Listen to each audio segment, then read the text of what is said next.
Okay, so now we need to introduce the matrix operator, the norm.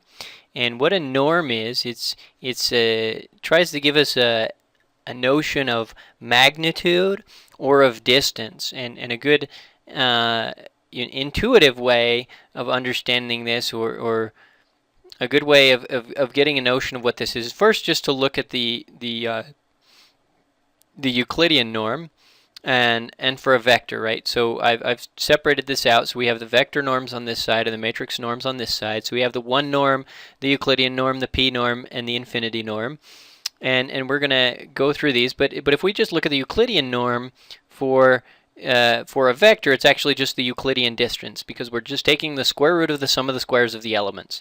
And so if we had the elements a, b, and c, it would just be a squared plus b squared plus c squared, and that's what we get for the Euclidean norm.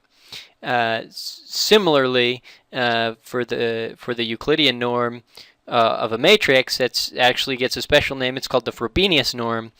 We take the square root of the sum of the squares of the elements, but we go ahead and sum the squares of all the elements in the matrix, both in the rows and the columns. All the sum the squares of all the terms in the matrix, and then take the square root.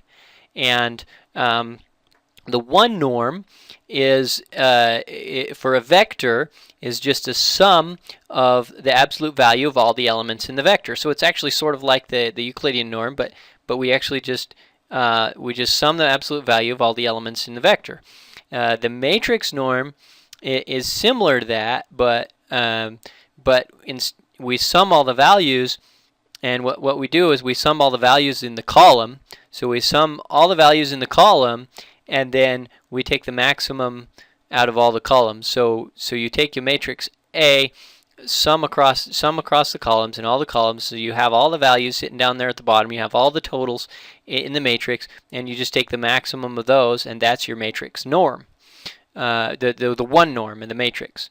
You have the p norm. So the p norm just generalizes this idea of the Euclidean norm. It generalizes it, so it says the p norm is just the absolute value of xi to the p, all raised to the 1 over p. So you can see that if we put 2 in here, then it would be the absolute value of xi squared, which is just going to be xi squared, because the absolute value is not going to do anything in that case.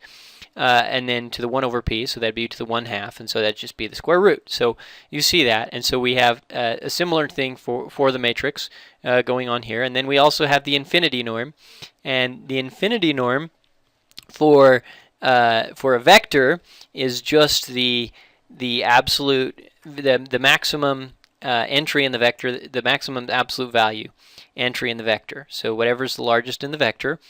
The infinity norm for a matrix is actually sort of similar to the one norm of a matrix, except instead of summing the columns, we sum the rows and then take the maximum value from that, and that's what this shows here. And so that's just a little bit of an introduction to the norms, and we need that as background for setting up what we're going to talk about next, which is the condition number of a matrix.